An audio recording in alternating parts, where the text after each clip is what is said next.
The need for approval. I think at some point in time we can all relate to having felt that urge to want to be accepted by someone else or to fit in to a new environment, to be liked, to have friends. I'm no different. And I think especially during childhood, these feelings are magnified even more because when you're young, school makes up like 90% of your entire world. So being liked and having friends at school is fundamental. Well, for me, it was fundamental to my sense of self-worth. Now I could look at that and say that's a sign of insecurity, but growing up, it was just a necessity. When you're constantly starting again in new environments and you're the new kid, the worst feeling in the world is being rejected. But I remember when I started secondary school, I had a lot of baggage that I was carrying over from what happened to me in primary. And this time, I was really looking forward to it, to starting again, the fresh start. But this time, I could feel it within myself that I was doing the most. Like I really, really, really wanted to fit in and have friends. And, you know, I'd kind of developed a pattern of behavior. And it'd been a pattern of behavior that had followed me from probably the last 2 or 3 years up until that point of being the class clown, being stupid, being a big fool, trying to make people laugh because through laughter or through entertaining people, that's how I was accepted. That's how I was able to make friends. And the price that I paid for that was being called disruptive or talkative, being told off by the teachers. That was the price that I was willing to pay when I was young in order to fit in. And I remember when it was a Thursday, that I was walking back from school and I did the stupid thing that I did, showing the two girls my willy and blah, blah, blah, blah, blah, blah. But I remember doing it and running off, and all that was going through my head was that I couldn't wait to get back to school the next day and tell all of my friends what I'd done. To kind of, yeah, that's what I used to live for. That that reaction that you would get from people when you would either make them laugh or you do something outrageous or something like that. It meant that I was liked, right? But then the next day when I came to school, my head of year called me into the office and I found out that one of the girl's parents had complained and I knew I was going to get in trouble for this.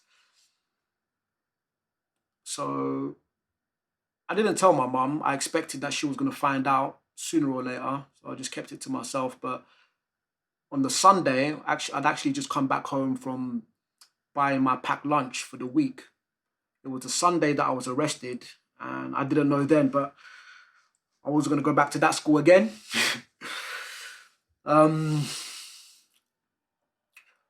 Obviously, I've had my interview and I've been charged with a lot more charges than I read out in the last video because the first time there was harassment, threats to kill, indecent exposure, lewd and something conduct. They hit me with about 8, 9, 10 charges. It was very, very scary to look at on paper. And I remember being angry because I felt like, I'm being lied on. Like in the interview room, I never got a chance to kind of tell the police, that bit is true, that bit is not, I didn't do this, I don't know where you got that from. I didn't get a chance to say my side of the story because my solicitor told me, say no comment, put your hand on your mouth. If it gets too much, if it gets too overwhelming for you, put your head down on the table. And that's what I did. Once the interview got too much for me, and I'd had my hand on my mouth and the police were still asking me the questions. I had two officers in front of me. I've got my mum on one side, I've got the solicitor on the other side. And it was just pressure because I wanted to talk, but I wanted to do what I thought was the right thing, take the solicitor's advice. No comment, no comment, no comment. Put my head down. All right. So once they've given me the charges and I've been released, I've been given bail conditions. And of course, one of the conditions is that I'm not supposed to contact the two girls. Fair enough. The other bail condition is that I am not to go within 100 meters of Thamesmead Community College. I can't go back to school. And it wasn't fun. I didn't leave the house unless it was Sunday and we was going to church as a family.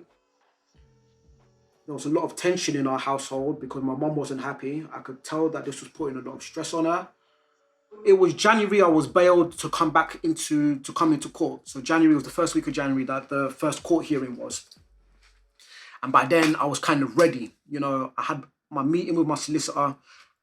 I finally told him my side of the story. I said that those phone calls are completely wrong. They need to go and check the dates on them. They never happened. Like when they're saying that they happened, they're completely taken out of context because I never said it wasn't a threat to kill anyone. It was an expression. I've got all of this off my chest. I've told the lawyer all of it. This is what I did do. This is what I didn't do. Okay. So we agreed that I'm going to plead not guilty. I've gone into the first court hearing and it was just kind of, you know, generic. What's your name? These are the offences, blah, blah, blah, blah, blah. How do you plead not guilty? Move on. We had another court date now, and this was it was about middle of February. And the solicitor came and he tells me that he's spoken to the Crown Prosecution Service and they've spoken about the phone call, the phone message that they said that I've left on their phone, and they've checked the dates on it, and yeah, you're right. It doesn't match up to the timeline that they were saying. So they have made a deal with you. They're going to forget all of these charges, harassment, threats to kill, blah, blah, blah. They're going to take away all of these charges. All you need to do is plead guilty to 2 counts of indecent exposure. And in my head, that was exactly what I'd done. I mean, I didn't understand the actual technicalities of the phrasing of the law or whatever. All I know is that, yeah, I did something that was wrong. I pulled out my willy and I shouldn't have. So, even though it was a joke, I know that I need to be punished for it. I'm only 12 years old and I'm thinking that literally, that I know this is a serious thing that I've been arrested for. So I'm thinking I could actually go to prison here, you know. So he said, if you plead guilty, it's very, very unlikely that you'll go to prison. In fact, you will get leniency from the judge because you've confessed early. The judge will also have leniency on you because you've spared the victims the ordeal of giving evidence because they are minors. And if they came into court, they would have to give evidence behind a screen or via video link, and it could be quite traumatic for them. And also, if you plead guilty, you have a quick and speedy trial because there is no evidence that needs to be heard. There's no defense that needs to be presented. You just need to receive your sentence. And that sounded like a good compromise. At that point, I just wanted to go back into school. It's now March. I've missed September, October, November, December, January, February, March. I've missed 6 months off year 7. And I just wanted to get back in. So if it's quick, it's going to be over quickly. And at the end of the day, I know I've done something wrong. So I pled guilty. February's now gone to March. And we get into court. And in a youth court, you get 3 judges. And it's time to be sentenced. They asked me to rise, please stand, blah, blah, blah. And I never heard guilty. I never heard anything. I never heard any kind of, this is your sentence. I just heard bang, bang, bang, bang, bang, bang, bang, bang, bang, bang. Wasn't too sure what was going on. I'm looking at my solicitor and then the person's just saying, yeah, case adjourned. So, okay, I don't know what's happened. The lawyer comes to us and he's like, it's a bit of a technicality, but basically they're going to transfer it to a different court so that you can be sentenced. Okay. It's taken us 2-3 months to get to this position, but okay. We're back and forth from Bexley Magistrates Court now. In the whole time, year 7 has gone, finished, come and gone. It's now my summer holidays. I'm not back into school. I haven't received any schoolwork since like January. And I get to the end of the process of the magistrates court. So it's the time for me to receive my sentence. Okay. Magistrates court judge, please rise. I'm there, okay. Blah, blah, blah, blah, blah, blah, blah. Because you've pled guilty to a sex offence involving a child, we do not have the power to sentence you at this court. So we have to transfer this case to Croydon Crown Court. Bang, bang. Same thing again that happened at the youth court. That because I'd pled guilty, this was definitely not going to be a quick process, because the charges that I've now confessed to are so serious, only the Crown Court can give me a sentence. So we get to September, year 8 starts, I'm still not back in school. TCC, Thamesmead Community College, have completely forgotten about me. They're not sending me any work or anything like that. But finally, it's judgment day. I can get my sentence. And by this point, I'd been on a bit of a personal journey. Like, at the very beginning, I really felt like an innocent kid at the start. Like, like a rabbit in the headlights kind of thing. But as this process has gone on, and after I've pled guilty, and the months and months have gone on, I've not got back into school. The school's forgotten about me. I feel like my mum's forgotten about me because she's not happy. She's always tense. She's always upset. Sometimes she's crying. Sometimes she's shouting. This thing is overwhelming her. But all I know is that she's not happy with me. So I don't feel like I'm liked at home. I don't feel like, no one loves me at home. The school's forgotten about me. Then I'm starting to think about, hold on, I've pled guilty to this crime on the basis that, this whole thing is going to be quick and I can go back to school quickly, and I'm still not in school. And then I started developing these strong feelings of kind of like resentment towards my lawyer, because what I'd noticed about him is that after every court proceeding, the moment it would finish, the guy would jump up from my table and go over to the Crown prosecution table, and they're all there talking, slapping each other's backs and chat, back, walking out of the courtroom together, arm in arm, deep in conversation and all this.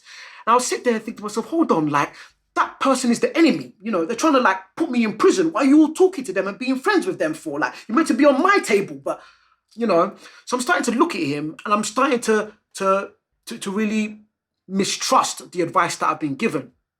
That why did I even listen to him from the beginning, But okay. But by this point, I've kind of been worn down. I just want it all to be over. I just want to see the back of everything. And I remember when I would come into the Crown Court, their process was completely different than, the youth court and the magistrates court, because this is big time now. I remember on the days that I would come to this court, I would go and look at the manifesto to see what time I was going to be called in. And you would see murderers, terrorists, arsonists, armed robbers, the lot were being seen. And right in the middle was my name.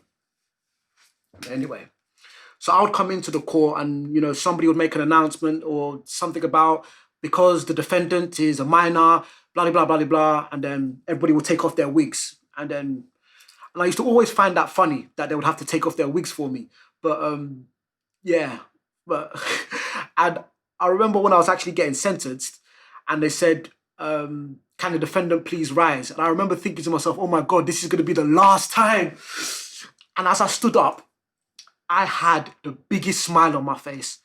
I can't even describe how overjoyed I was at the fact that I was just about to be sentenced, because in my head, I'm like, finally, this whole thing is going to be over. And literally, I was smiling from ear to ear. I'm so glad my mum didn't see me. If she saw, then boy... But yeah, big smile on my face, and then the judge kind of looked at me, and then, he took a moment himself. And I remember feeling like he kind of got it. He said that this was one of the most ridiculous cases that he'd ever heard, that he was mystified that it made its way from the playground to his court, and that he would have dismissed it. And this is the bit that I always remember, because I would have dismissed this back to the youth court, but for the fact that you have pled guilty, I have no other choice. And those words, like, I would think about them over and over again. Like, I have no choice, but for the fact that you have pled guilty. And that would swirl around in my head that, hold on, this is actually my fault. But I knew it was my fault. And this is where the real kind of conflict internally started happening, because I felt like, okay, hold on, I know I've done something wrong, I deserve to be punished, but then at the same time, I'm feeling as though what I'm going through is wrong. It's not fair. Like but I couldn't articulate why it was wrong. I just felt it in my heart. But for the fact that you've pled guilty to this offence, I have no other choice but to sentence you to 2.5 years on 2.5 year supervision order and 5 years on the sex offenders register. Bah, bah. And I remember he said something like, I don't want to see you again, or something like that in the court. Like, you know, one of them kind of, he did end it with something like that. And I was like, yeah, trust me, I don't want to be back here again. But yeah. So I'm now, year 7 is gone, finished. Year 8 has started. It's like coming towards the end of 2001. And I'm officially a sex offender in black and white. And I now need to look for a brand new school. Yeah. Good luck.